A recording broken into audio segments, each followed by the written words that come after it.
Dear learners, you are welcome to online class from K.S. Tigor High School, Pavarachhahi. I am an assistant teacher of English of this school.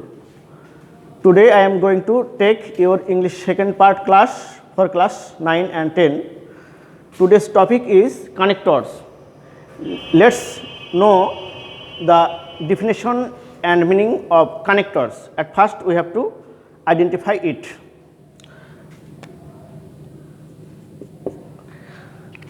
We will now see the examples of connectors such as study or fail.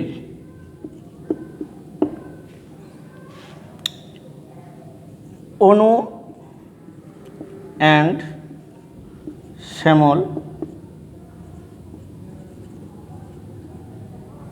are busy. Here we have got two words, one is or and another is and. The two words are called connectors. Actually, connector is a word which generally sits in the middle of two words, two clauses and two phrases. We will see more examples from here and it will be clear to you. And to get a clear conception, you should be attentive at the time of taking class. মনে করো একটি সেন্টেন্সে both আছে, তাহলে আমরা ওই সেন্টেন্সে and দিতে বাধ্য। বোথ ডট ডট অ্যান্ড থাকলে ওই বাক্যে আমাদেরকে বুঝতে হবে যে দুটো জিনিসের কথা বলা হচ্ছে, দুটো ব্যক্তির কথা, দুটো রাষ্ট্রের কথা হতে পারে। উদাহরণের মাধ্যমে জেনে নিই। Both Meena dash Seema can do it, এটা করতে পারে। তাহলে এখানে বোথ আসার জন্য অটোমেটিক্যালি আমরা অ্যান্ড নিয়ে এলো। অনুরূপভাবে আরও কানেক্টরস আছে, আমরা শিখব। যেমন নাইদার থাকলে নট চলে আসবে, আইদার অর।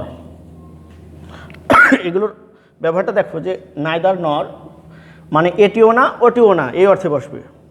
আইদার অর দুইয়ের মধ্যে একটি, দুইয়ের মধ্যে একটি, দুটোর মধ্যে একটি, একটি, এবং এটাই কোনোটি না, কোনোটি নয়। আচ্ছা, অনুরূপভাবে আরও কনজাংশন আছে যেগুলো একটা কনজাংশন আসলে অন্য কানেক্টরস এমনি চলে আসবে। যেমন no sooner had, had, scarcely had, had, hardly had, had. তিনটাই যেই মাত্র অর্থে বসে, অর্থটা হবে যেই মাত্র, দুটো কাজ একসাথে হবে, যেই মাত্র অর্থে। আর নো সুনার হ্যাড থাকলে আমরা কানেক্টরসের গ্যাপ থাকলে ওই সেন্টেন্সে আমরা দেন বসাবো, স্কার্সলি হ্যাড হার্ডলি হ্যাড থাকলে হোয়েন বসাবো। দেখো উদাহরণ দেখো একটা। No sooner had he gone dash we left the place. তো নো সুনার হ্যাড যুক্ত সেন্টেন্সে আমরা কানেক্টরসের গ্যাপ পাইলে তখন আমরা দেন দেবো। অনুরূপভাবে স্কার্সলি হ্যাড হার্ডলি হ্যাড থাকলে আমরা হোয়েন ব্যবহার করব। আসো আমরা আরও উদাহরণ দেখব। মনে করো যে কোনো কাজ করা হয়েছে, তার ফলশ্রুতিতে এমন একটা শব্দ ব্যবহার করবো, এমন একটা কানেক্টরস ব্যবহার করবো, সেই ক্ষেত্রে আমরা যার ফলে অর্থে অ্যাজ এ রেজাল্ট বসাবো। অ্যাজ এ রেজাল্ট মানে যার ফলে, যার ফলে।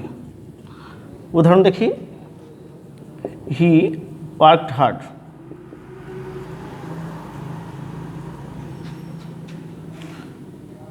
ড্যাশ, এখানে এখানে বলা হচ্ছে হি গট GPA 5, মনে করো এখানে। তো যেহেতু সে কঠোর পরিশ্রম করেছিল, সে GPA 5 পেয়েছিল। আচ্ছা, এখানে ফলস্বরূপ আমরা অ্যাজ এ রেজাল্ট ব্যবহার করব। আচ্ছা, আরও কিছু আমরা উদাহরণ দেখব। ব্যক্তির ক্ষেত্রে আমরা হু বসাবো যিনি অর্থে, যিনি অর্থে। বস্তুর ক্ষেত্রে হুইচ বসাবো যেটি অর্থে, যেটি বা যাহা অর্থে বসে যেটি অর্থে। আবার আমরা বসাবো দ্যাট যে অর্থে। এই তিনটের ব্যবহার আমরা এখন দেখে নিই। দেখো, it is Nazrul dash was our rebel poet. Rebel poet means বিদ্রোহী কবি। এখানে নজরুলটা ব্যক্তি সংক্রান্ত, সুতরাং যিনি অর্থে আমরা হু বসাবো। আবার দেখো, it is tree dash gives us shade. গাছ আমাদের ছায়া দেয়। এখানে গাছটা বস্তু সংক্রান্ত, সুতরাং আমরা এখানে হুইচ বসাবো। আবার দেখো, দ্যাটের ব্যবহার একটা দেখে নাও। মনে করো যে we believe that, we believe or trust dash man is mortal, মানুষ মরণশীল। এটা চিরন্তন সত্য, এটা আমাদের সকলের জানা আছে। তো যে অর্থে আমরা দ্যাট বসাবো। আবার মনে করো চেয়ে বা থেকে অর্থে দেন বসাবো। চেয়ে বা থেকে অর্থে আমরা দেন বসাবো। যেমন মনে করো যে beef is cheaper dash mutton. গরুর মাংস খাসির মাংসের চেয়ে সস্তা। এখানে যখন কম্পারেটিভ ডিগ্রি দেখেছো, ইয়ারযুক্ত কম্পারেটিভ ডিগ্রি, তাহলে আমরা তারপরে কানেক্টরসের গ্যাপ থাকলে তোমরা দেন ব্যবহার করবে। আবার আসো,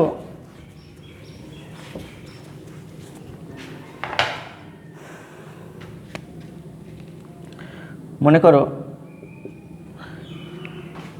শো বা দেয়ার ফোর। শো বা দেয়ার ফোর অর্থ হচ্ছে অতএব, সুতরাং এই অর্থ। কোনো কাজের সমাপ্তি অর্থে শেষের দিকে কানেক্টরস আমরা শো ব্যবহার করব। Mita was lazy dash she could not pass in the exam.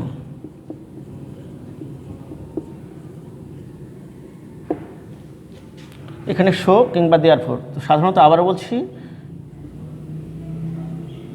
at the end of the connectors we will use show or therefore.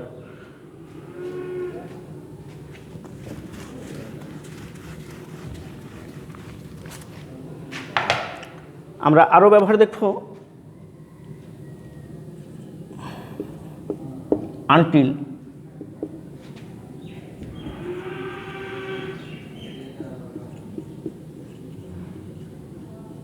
পর্যন্ত না, যতক্ষণ পর্যন্ত না। টিল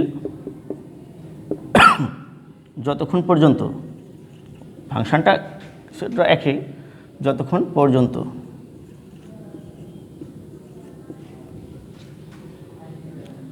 আনলেস যদি না, ইফ যদি। আসো আমরা এদের ব্যবহারটা শিখে নিই। মনে করো যে শর্ত সাপেক্ষে বলা হচ্ছে যে you study, you will pass. তাহলে এখানকার কোন কানেক্টরসটা দিলে যথাযথ অর্থ দিচ্ছে এটা আমাদেরকে ভাবতে হবে। তাহলে এখানে দেখো, যদি তুমি পড়াশোনা করো তুমি পাস করবে। যদি অর্থে আমরা ইফ বসাবো। উপরের উদাহরণগুলো আবার দেখে নিই আমরা।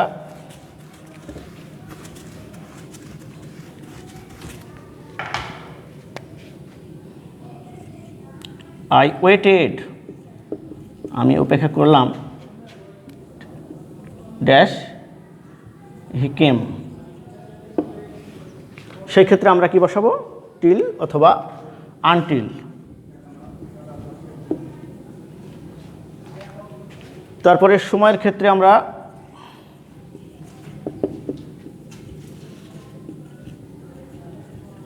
হোয়েন বসাবো।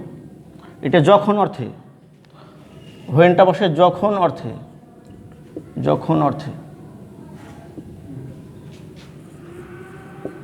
ইট ইজ 1971 ড্যাশ, এটা সময়কে রেফার করছে।